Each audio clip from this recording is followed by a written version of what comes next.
창세기 17장 9절부터 14절 말씀을 보겠습니다.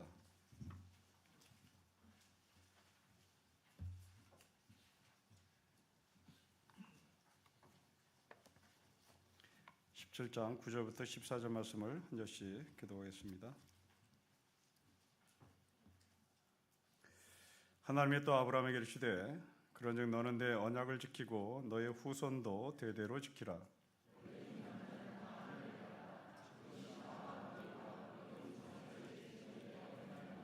너희는 포피를 베어라. 이것이 나와 너희 사이의 언약의 표징이니라.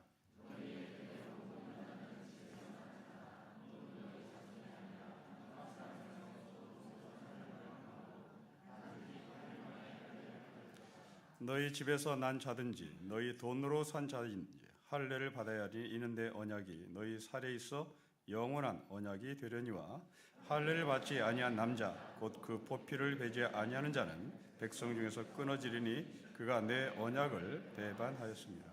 아멘. 하나님께서 아브라함에게 할례를 받으라고 하시는 말씀입니다. 이때부터 아브라함은 아브라함이라는 이름으로 바뀝니다. 아브라함이라는 말은 열국의 아버지란 얘기입니다. 한 가정의 남편이고 한 가정의 아버지였던 이 아브라함이 이제 열방의 아버지가 됩니다. 그 분기점은 할례를 받는 시점입니다. 하나님은 아브라함에게 아이가 태어난 지 8일 만에 할례를 줘야 된다고 말씀을 하십니다. 그리고 하나님의 말씀을 받은 아브라함은 이스마엘과 함께 할례를 받습니다. 이때 아브라함의 나이는 99세였고요. 이스마엘의 나이는 13살이었다고 성경은 기록합니다. 하나님께서 8일 만에 할례를 주라고 했던 그 말씀에 벗어났습니다. 태어난 지 8일 만에 할례를 받은 사람은 이삭 때부터입니다. 그리고 예수님도 태어난 지 8일 만에 할례를 받았습니다. 8일 만에 할례를 행하는 이유는 수술아이가 가장 쉽기 때문에 그렇다고 문헌은 남겨 있습니다. 8일 이전에 할례를 행하는 경우에 많은 아이가 죽었다고 하는 문헌도 있습니다. 때문에 8일 이후에 하는 것이 이 아이의 생명을 보존하는 데 안전했던 것 같습니다. 그런데 유대인들은 이 8일 만에 할례를 행하라고 하신 하나님의 말씀을 문자 그대로 지켰는지는 잘 모르겠습니다. 아니, 잘 지키지 않았던 것 같습니다. 사도행전 15장에 보면 바리새인들, 신학적으로 근본주의자들입니다. 문자주의자들인데요. 이 바리새인들이 이방인들에게도 할례를 줘야 된다고 주장합니다. 그러자 베드로가 거부합니다. 이것만 보더라도 난지 8일 만에 할례를 행한다는 이 법이 예수님 시대에 지켜지지 않았음을 우리는 알 수 있습니다. 유대인도 아닌 이방인, 그것도 태어난 아이가 아니라 성인에게 할례를 줘야 된다고 당시 근본주의자였던, 문자주의자였던 바리새인들의 주장이었습니다. 근데 놀랍게도 베드로는 거부를 합니다. 또한 성인에게 할례를 베푼 사람이 있습니다. 바울입니다. 디모데에게 할례를 줍니다. 영적인 아들로 표현된 사람입니다. 목사입니다. 이 사람의 어머니는 유태인입니다. 이 사람의 아버지는 헬라 사람입니다. 유대 족보는 모계를 개성합니다. 이 디모데 어머니가 유대인이었다면 디모데가 유대인입니다. 그런데 이 디모데 부모는 난지 8일 만에 할례를 행해야 되는 이 법을 지키지 않습니다. 훗날 바울이 이 유대인이었던 디모데에게 할례를 줍니다. 결국 8일 만에 할례를 행해야 된다는 이 하나님의 말씀을 엄격하게 지키지 않았다는 반증입니다. 또한 성경을 보면 이 할례라고 하는 것을 문자 그대로 난지 8일 만에 태어난 아이의 표피를 베는 것으로만 할례를 보지 않았습니다. 이 할례는 정말 다양하게 사용했습니다. 지난 수요일에 우리는 예레미야 선지자를 공부했는데 이 예레미야 선지자는 귀의 할례를 받아야 된다고 주장합니다. 그러니까 막 태어난 아이의 표피만이 할례가 아니라 이 할례 부위는 다양했다는 얘기입니다. 바울은 할례를 마음에 행해야 된다고 말합니다. 벌써 우리는 세 가지의 서로 다른 할례를 봅니다. 막 태어난 아이의 표피를 베는 할례, 예레미야 선지자가 말한 귀의 할례, 바울이 말한 마음의 할례가 있습니다. 결국 할례는 어떤 특정 부위가 아니라는 얘기입니다. 그러면 할례가 뭔가? 특정 부위가 아니라 사람에게서 가장 연약한, 각 개개인에게서 가장 연약한 부분을 잘라내라는 말입니다. 자, 예레미야 선지자가 말한 귀의 할례를 생각해 보겠습니다. 예레미야가 귀의 할례를 받아야 된다고 말한 것은 당시 유대인들, 이스라엘 백성들이 귀가 대단히 약했다는 얘기입니다. 우리의 말로 표현하면 팔랑귀였다는 얘기입니다. 이리 쏠리고 저리 쏠렸다는 얘기죠. 그들에게 있어서 강하게 들려왔던 소리는 바벨론의 문화, 바벨론의 제국, 바벨론의 종교, 바벨론의 신들이었을 겁니다. 이게 대단히 부러웠던 거죠. 그래서 이들의 귀는 바벨론에 열려있고 바벨론의 종교와 바벨론의 신과 바벨론의 권력과 바벨론의 자본에 자신의 귀를 열어놨습니다. 바울은 이런 사람을 가리켜 마음이 연약하다고 얘기합니다. 이 마음이 연약했던 당시 예레미야 시대의 유대인들은 하나님의 말씀에 귀를 기울이지 않고 이렇게 세상의 귀를 열고 그 세상의 소리를 들었던 겁니다. 그 소리를 들었던 그 연약한 귀가 어느새 세상의 먼지가 켜켜이 쌓이고 쌓여서 예레미야의 표현대로 하면 너희의 귀가 가죽이 되었다라고 말합니다. 이 가죽이 되었다는 말은 연약한 귀가 아주 딱딱하게 되었다는 얘기입니다. 그러니 너희는 귀의 할례를 받아야 된다는 것이 예레미야의 주장입니다. 자, 우리에게도 이렇게 약한 부분이 있었고 이 약한 부분이 켜켜이 먼지가 쌓이다 보니 예레미야 선지자가 말한 것처럼 가죽이 되는 경우가 종종 있습니다. 여러분들의 연약한 부분은 누구는 건강일 것이고 누구는 자본일 것이고 누구는 지식일 것이고 누구는 세상의 권력일 겁니다. 이렇게 연약할수록 우리는 그 연약한 부분을 채우기 위하여 돈에 대한 소리를 듣기를 원하고 자본에 대한 소리를 듣기를 원하고 권력에 대한 소리를 듣기를 원합니다. 여러분들이 몸이 아프다고 가정해 보십시오. 온갖 민간 처방이 수천 가지 여러 개 들어옵니다. 그것을 듣다 보면 이제 내 귀에 켜켜이 쌓인 그 정보들이 마침내 가죽이 되어서 이게 도대체 어떤 게 좋은 정보지, 이것을 어떻게 따라가야 되는 것인지, 무엇을 먹어야 되는지 모른 채 의사의 말을 듣지 않고 자기가 알아서 민간 처방을 하다가 결국 때를 놓치는 경우가 왕왕 있습니다. 이게 바로 가죽입니다. 주식에 미쳐 있는 여러분, 주식에 대한 정보가 막 들어옵니다. 처음에는 부드럽게 들어오죠. 그것이 쌓입니다. 가죽이 됩니다. 이제 나는 돈은 넣는데 가죽이 된 내 귀에서 어떤 것을 선택해야 되는지 모른 채 돈을 날리는 경우가 있습니다. 가짜 정보와 진짜 정보를 구분하지 못하는 귀의 가죽화 현상인 거죠. 우리가 할례를 받아야 할 영역입니다. 성도 여러분, 여러분들의 연약한 부분이 어느새 가죽이 되었다면 그것이 무엇인지 되돌아보십시오.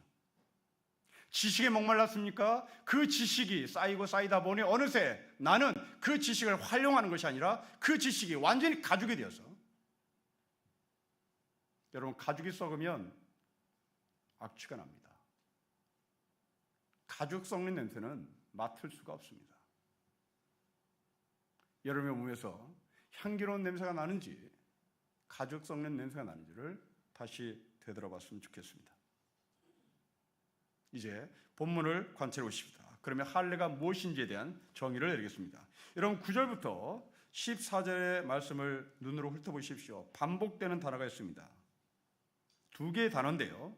하나는 할례라는 단어입니다. 또 하나는 언약이라는 단어입니다. 할례라는 단어를 세보면 총 6번 나옵니다. 언약이라는 단어도 총 6번 나옵니다. 하나님은 아브라함에게 할례와 언약이라는 단어를 연결시킵니다. 정리해보면 할례는 약속이라는 얘기입니다. 할례는 약속의 징표라는 말입니다. 이게 할례의 정의입니다. 그런데 유대인들은 할례를 언약, 약속으로 보는 것이 아니라 구원의 기준으로 봤습니다. 이것이 사도행전 15장에 나오는 바리새인들이었습니다. 이 바리새인들이 이방인에게 할례를 주어진다고 했던 이유가 있습니다. 당시 이 사도행전 15장에 나왔던 이방인들은 예수를 잘 믿었던 하나님의 사람들이었습니다. 바리새인들도 예수 공동체에 들어왔던 사람들입니다. 이 예수 공동체에 들어왔던 유대인 중에 유대인 바리새인들이 예수님의 뒤를 따르는 예수의 삶을 살았던 당시 이방인들에게 너희가 아무리 예수님을 잘 믿어도 할례를 받지 않으면 너희는 구원을 받지 못했다라고 정리한 것입니다. 이게 그들이 생각했던 할례의 기준이었습니다.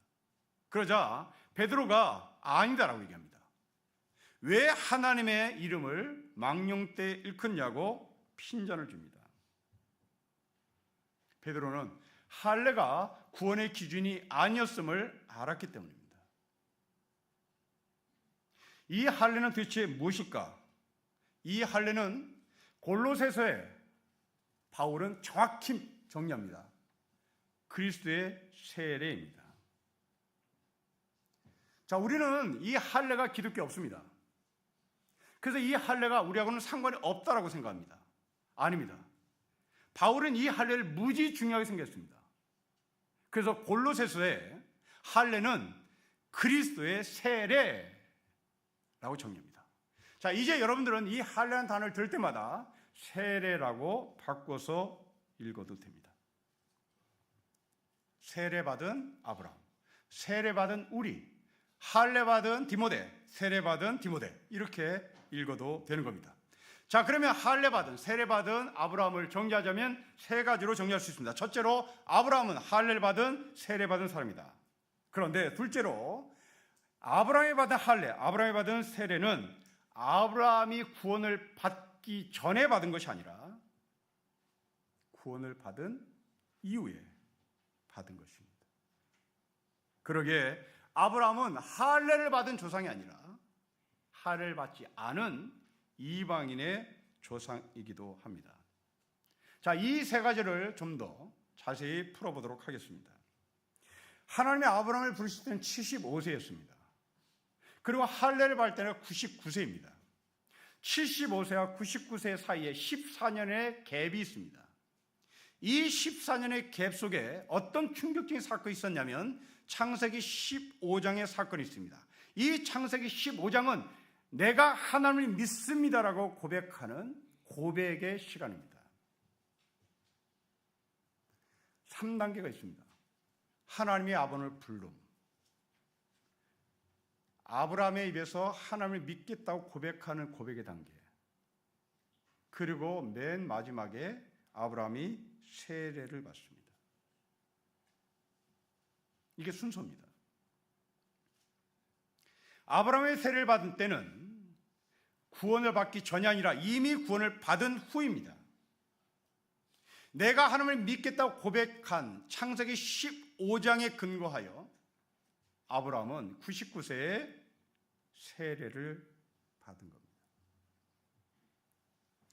자, 오늘 세례를 받으신 우리 형제 자매들은 다음 주에 성찬에 참여합니다. 그리고 우리 모두는 다음 주에 성찬에 참여하는데 한국 전통 장로교단에서는 목사가 점잖게 성찬을 막습니다. 그 점잖게 성찬을 참여하지 못하도록 표현하는 표현은 세례 받으신 분들은 성찬에 참여해 주시길 바랍니다 라고 점잖게 얘기를 하죠. 이 말은 세례 받지 못한 사람은 성찬에 참여하지 말라는 얘기입니다. 이건 굉장히 곤란합니다. 아마도 여러분들은 성찬에 참여할 때 세례를 받지 못했다는 것 때문에 성찬에 참여하지 못한 경우가 있었을지 모르겠습니다. 성경은 그렇게 얘기하지 않습니다. 하나님의 부르심, 구원의 확신, 그리고 세례입니다. 구원의 확신을 가진 사람은 세례를 받지 않아도 성찬에 참여할 수 있다는 말이 되는 겁니다. 99세 전날 성찬이 있을 수가 있는 겁니다. 할례 받기 전날 성찬이 있을 수가 있는 겁니다. 그 성찬에 누가 참여하나요? 세례를 받지 못했다고 해서 성찬에 참여 못하는 것이 아니라 75세 때부터 하나님의 부르셨고, 그리고 창세기 15장에 내가 하나님을 믿는다고 고백한 그것에 근거하여 우리는 성찬에 참여하는 겁니다.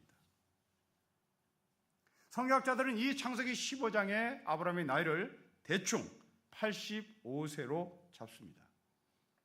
그러면 이 99세 때 세례를 받은 아브라함의 할례는 뭔가?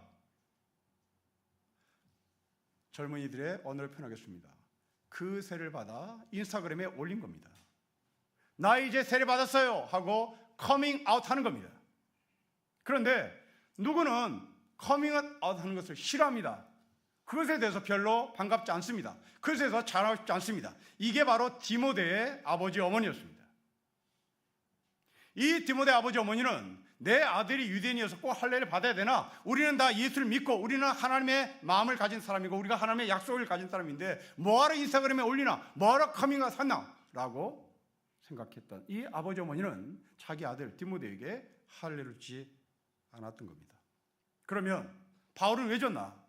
바울이 디모데에게 할례 준 이유는 이 근본주의자였던 유대인들에게 복음을 전하는데 아주 부드럽게 복음을 설명하기 위하여 이 유대인 디모데에게 할례를 준 것입니다. 바울은 이 할례를 세례라고 말하면서 고린도에게 보낸 편지에서 이 세례를 좀 더 구체적으로 구약의 사건을 인용하며 설명합니다. 홍해바다 사건입니다. 이런 홍해바다 사건은 이스라엘 백성들이 애굽을 탈출한 이후에 만난 사건입니다. 애굽을 탈출했다는 것은 구원을 받았다는 얘기입니다. 이 구원을 받은 애굽에 종살이하던 히브리 노예들은 홍해바다를 건너 가나안 땅으로 오기 위하여 광야로 나옵니다. 바울은 이 홍해바다 사건을 세례라고 봅니다. 그러면 이 세례가 뭐냐? 똑같습니다. 애굽을 탈출한 사람들, 애굽에서 구원받은 사람들, 애굽에서 자유하고 애굽에서 해방받은 사람들, 그들이 홍해바다에서 세례를 받습니다. 아브라함의 틀과 똑같습니다. 75세에 부름받던 아브라함, 85세에 하나님을 믿겠다고 고백했던 아브라함, 그 결과가 할례로, 세례로 나타난 겁니다. 때문에 세례가 구원의 기준이 될 수 없다는 것을 창세기에서부터 누누이 말씀하고 있습니다. 바울은 이 모든 것들을 로마서에서 종합 정리합니다. 4장 12절의 말씀은 이렇습니다. 아브라함은 할례자의 조상이 되었나니 할례 받은 자에게뿐만 아니라 우리 조상 아브라함이 무할례 시에 할례 받지 않았을 때 가졌던 믿음의 자취를 따르는 사람에게도 하나님의 언약은 유효합니다. 이런 말씀을 합니다. 자, 이 말이 무슨 얘기인지 이제 우리의 역사로 다시 되돌려 보겠습니다. 여러분들이 예수를 믿지 않는 사람한테 가끔 손가락질을 받을 때 어떤 질문을 받냐면, 우리 한국의 개신교가 1885년에 들어온 것을 알고 있는데 이 1885년 이전에 살았던 사람들은 어떻게 되느냐라는 질문을 종종 받습니다. 그 중에 가장 단골로 들어오는 이야기가 세종대왕은 구원을 받았냐, 이순신 장군은 구원을 받았냐라는 신랄어린 그런 질문을 받습니다. 저도 여러분에게 똑같이 질문합니다. 세종대왕은 구원을 받았을까요? 이순신 장군은 구원을 받았을까요? 1885년 이전에 살았던 여러분의 할머니, 할아버지들은 구원을 받았을까요? 이때 우리는 순간적으로 자기의 생각이 작동됩니다. 왜냐하면 내가 예수를 믿는 것을 자랑하고 싶기 때문에, 내가 구원을 받다는 걸 자랑하고 싶기 때문에 이 자기의 생각이 작동되면서 뭐라고 했냐면 구원을 받지 못했다고 얘기합니다. 이순신 구원받지 못했다. 세종대왕 구원받지 못했다. 1885년 이전에 살았던 우리 할머니 할아버지들 구원받지 못했다고 얘기합니다. 그리고 이게 굉장히 곤란해집니다. 히브리서 11장에 보면 아브라함의 이전의 사람들이 숱하게 등장합니다. 아벨, 에녹, 줄줄이 나옵니다. 이들이 믿음으로 말미암아 구원을 받습니다. 아브라함 이전의 사람입니다. 노아는 아브라함 이전의 사람입니다. 에녹 아브라함의 이전의 사람입니다. 아벨 아브라함의 이전의 사람입니다. 그러면 도대체 에녹은, 아벨은, 노아는, 세종대왕은, 이순신은, 1885년 이전에 살았던 여러분의 할머니 할아버지는 어떻게 구원을 받나요? 히브리서 11장은 우리에게 정확하게 답을 합니다. By faith입니다. 믿음이 아닙니다. 믿음이 세종대왕을 구원하지 않습니다. 믿음이 이순신을 구원하지 않습니다. 믿음으로 말미암아입니다. 수동태입니다. 히브리서 11장은 온통 수동태입니다. 한 40번 등장합니다. By faith, by faith, by faith. 믿음으로 말미암아입니다. 나의 믿음이 아닙니다. 그렇다면 이 믿음으로 말미암아라는 것은 도대체 뭘까? 내가 선택한 믿음이 아니라 by입니다. 누군가 준 겁니다. 그 누군가가 주었다는 그 누구는 바로 하나님 겁니다. 고로 by faith라는 말을 우리 언어로 다시 순화해서 말씀을 드리면 하나님의 은혜로 아벨은, 에녹은, 노아는, 1885년 이전에 살았던 우리의 조상들은 하나님의 믿음으로 말미암아, 하나님의 은혜로 말미암아 구원을 받았다, 받을 가능성이 있다, 받을 수 있다라고 말하는 겁니다. 결국 구원이란 내가 쟁취하는 게 아닙니다. 믿음은 내 중심이 아닙니다. by라는 전치사를 기억하셔야 합니다. 수동태를 사용할 때마다, 수동태 표현할 때마다 쓰는 이 전치사 by를 놓치면 우리는 어느새 나의 믿음이 되어버리는 겁니다. 그 믿음이 주체가 되어버리는 겁니다. 아닙니다. 믿음은 주체 아닙니다. 여러분들의 믿음은 주체가 될 수 없습니다. 하나님이 나에게 주신 믿음이야, 그것이 하나님께서 나에게 주신 진짜 믿음이 되는 겁니다. 오늘 본문은 그 얘기를 하는 겁니다. 여러분 10절부터 12절 보십시오.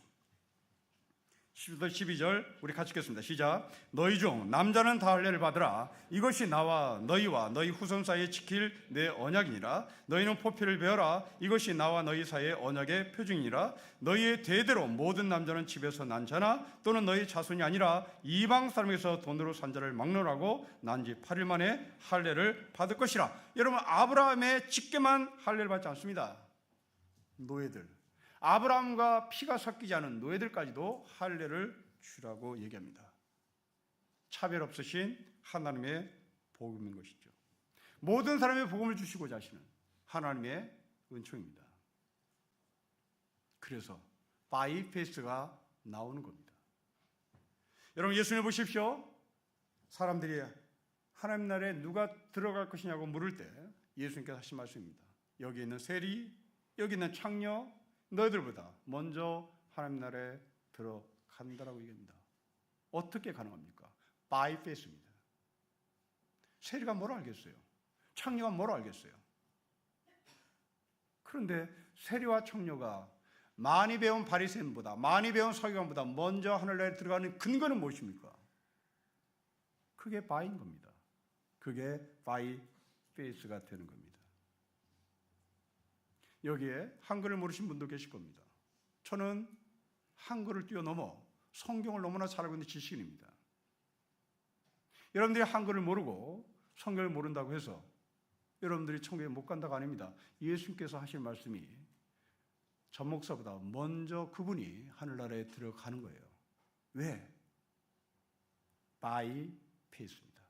믿음으로 말미암아입니다. 때문에 우리는 할례를 받았다, 세례를 받았다는 것으로 내가 신앙이 깊다, 신앙이 얕다 이렇게 말할 수는 없는 겁니다. 제 후배 중에 캐나다에서 목회를 하고 있는 목사 한 분이 계시는데 우리 교단에서 자랐고 우리 교단에서 목사 안수를 받은 목사입니다. 근데 이 제 후배를 초청한, 담임 목사로 초청한 교회는 침례 교단입니다. 그것도 대단히 근본주의적 신학을 갖고 있는 침례 교단에서 제 후배를 담임 목사로 와 주겠느냐라고 청빙을 부탁했습니다. 그 교회에서 제 후배에게 조건을 걸었는데요. 당신은 장로교 교인으로서 그리고 당신은 장로교단 목사로서 우리와 일치하지 않는 점 하나가 있다. 그것은 세례다. 당신은 장로교에서 물세례를 받은 것으로 알고 있다. 우리는 침례교단이다. 우리는 침례를 받아야 된다. 그러니 당신이 우리 교회 담임 목사로 청빙을 하는 데 있어서 우리는 아무 조건을 달지 않겠는데 다시 침례를 받아줄 수 있겠느냐고 물었습니다. 그 교회 리더들은 오늘 본문을 읽어야 될 사람입니다. 만약 그들의 주장대로 하자고 하면 우리는 다 요단강으로 가야 합니다. 요단강에서 예수님께서 어디에 세례를 받은지 그 지점까지 찾아야 되는 겁니다. 상류에서 받았는지, 중류에서 받았는지, 하류에서 받았는지 우리는 그 지점을 찾아야 합니다. 그렇지 않으면 우리가 받은 세례는 무효인 거죠. 세례와 침례가 중요한 것이 아닙니다. 하나님께서 아브라함을 75세에 불렀다는 것이 중요한 것이고요. 그리고 창세기 15장 85세 때쯤 돼서 내가 하나님을 믿겠습니다 고백한 것이 중요한 것입니다. 그 후에 세례를 받는 거 안 받아도 되는 겁니다. 목사 집에 저희 아이들은 세례를 주지 않았습니다. 오늘 입교한 아이들처럼 그렇게 유아세례를 주지 않았습니다. 그건 저에게 중요하지 않았기 때문입니다. 목사 집안이기 때문에 줘야 된다? 그건 바리새인입니다. 알아서 하겠죠. 하나님이 부르시고 자기가 입으로 고백하고 나서 세례받으면 되는 거죠. 침례가 중요하고 세례가 중요한 것이 아니라 75세가 중요하고 창세기 15장이 중요하고 그 결과가 할례와 세례로 나타난 겁니다. 여러분 가정에 두 개의 옷걸이가 있다고 가정해 보십시오. 하나는 비싼 코트가 걸려있는 옷걸이입니다. 하나는 싸구려 셔츠가 걸려있는 옷걸이입니다. 비싼 코트가 걸리는 옷걸이가 싸구려 셔츠가 걸리는 옷걸이 향해서 손가락질합니다. 이게 상식입니까? 아닙니다. 주인이 밖에 나가서 돌아와서 비싼 코트를 싼 셔츠가 걸려있는 옷걸이에 걸 수도 있습니다. 옷걸이가 중요한 겁니다. 이 옷걸이에 비싼 것이 걸렸는지 싼 것이 걸렸는지 아무 중요하지 않습니다. 우리는 내 안에 하나님이 계신 것이 중요한 것이지 나에게 세례가 있느냐 없느냐 할례가 있느냐 없느냐가 중요하지 않았습니다. 할례는 구원받은 자가 이제부터 나는 하나님과 언약의 백성으로 살겠습니다라는 고백입니다. 여러분 9절 보십시오. 이렇게 말씀합니다. 하나님이 또 아브라함의 시대에 그런즉 너는 내 언약을 지키는 것입니다. 언약을 지키는 것이 할례의 목적입니다. 하나님의 언약 안에는 차별이 없습니다. 나만 할례 받은 것이 아니라 다른 사람도 할례를 받을 수 있고 다른 사람도 언약의 백성이 될 수 있고 다른 사람도 언약의 약속에 참여할 수 있는 겁니다. 바울은 이런 할례를 가리켜 표면적 유대인이 아니라 이면적 유대인이라고 표현합니다.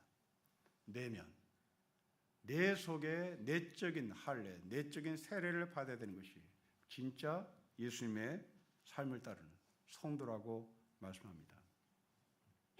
그럼 이것이 어떻게 우리의 삶 가운데 이루어질까요? 이런 신명기서에 보면 제사장이 먹어야 할 음식 3가지를 굉장히 강조합니다. 우리는 왕 같은 제사장입니다. 왕 같은 제사장 우리가 먹어야 할 음식 3가지가 있습니다. 첫째로 동물의 앞다리를 먹어라. 둘째로 동물의 2뿔을 먹어야 된다. 셋째로 위를 먹어야 된다. 이게 제사장이 먹을 음식입니다. 여러분들이 먹을 음식입니다. 잘 뭔지 모르겠습니다. 근데 NIV 버전은, 영어 버전은 이것을 아주 쉽게 번역을 했는데요. 동물의 앞다리를 어깨라고 번역합니다. 2뿔을 머릿고기로 번역합니다. 돼지 머릿고기. 3번째로 위, 내장으로 번역합니다. 어깨살, 머릿고기, 내장. 제사장이 먹을 음식입니다. 묵상해 보십시오. 어깨살 부딪혀야 되는 겁니다. 세상과 부딪혀야 되는 거예요. 이 어깨가 넓으면 넓을수록 럭비 선수로 가는 겁니다. 어깨가 좁으면 남한테 치입니다. 어깨가 좁아서 부딪히면 그냥 쓰러집니다. 왕 같은 제사장들이여, 당신들은 세상에서 부딪혀 쓰러지지 않는 힘을 키워라. 2번째입니다. 머릿고기 먹는 겁니다. 머리입니다. 무식한 힘 있는 자 되지 말고 지식을 채우는 힘 있는 자가 되는 겁니다.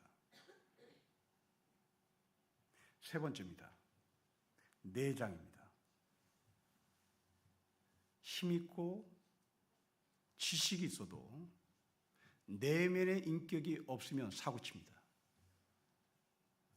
힘 있고 어깨가 넓고 지식이 가득 찼는데 인간이 되지 않으면 사회에 해를 끼칩니다. 하나님 왕 같은 제사장인 우리에게 말씀합니다. 어깨의 힘을 키워라. 지식을 키워라. 내면의 인격을 키워라. 이게 왕 같은 제사장이다. 성도 여러분, 한가는 서울대학 출신들이 대한민국을 망하게 만든다고 얘기합니다. 왜? 인격이 안 됐기 때문에 그렇습니다. 그 인격이 안 돼 있으니 대통령이 되는 것이고, 인격이 안 돼 있으니 국무총리가 되는 것이고, 인격이 안 돼 있으니 장관이 되는 겁니다. 나라를 망가뜨리고 있는 거죠. 머릿고기, 어깨살, 내장, 지도자에게 하실 말씀입니다. 앞으로 지도자 될 우리 청년들에게 부탁합니다. 여러분들 다 갖췄죠? 어깨살 갖췄을 겁니다. 머릿고기 먹었을 거예요. 지금 먹고 있겠죠? 내장 키웁니까? 내장 먹습니까? 하나님의 말씀 묵상합니까? 내면의 세계에 깊이를 들어갑니까? 큐티하십니까? 하나님의 음성을 듣습니까? 이게 없으니 한국교회 자본, 한국교회 권력, 한국교회 지식 다 이상한 데 사용하는 겁니다. 어깨살을 먹읍시다. 건강한 몸을 유지하십시다. 머릿고기를 먹읍시다. 지성을 키우십시다. 내장을 먹읍시다. 인격을 키우십시다. 구원받고 세례받은 것을 자랑하는 것이 아니라 언약의 백성으로 언약을 지키는 것이 바로 하늘의 백성이요 할례를 받은 사람입니다. 구원을 자랑하는 것이 아닙니다. 구원받은 삶을 사는 것입니다. 라이센스가 아닙니다. 인격입니다. 난 사람이 아니라 든 사람이 되는 겁니다. 여러분, 서울대학 졸업생들은 난 사람들입니다. 그러나 든 사람은 드뭅니다. 신림교회 서울대 출신 여러분, 여러분들은 잘났습니다. 잘난 사람들입니다. 그러나 든 사람인지를 물으십시오. 인격이 채워진 사람인지를 물으십시오.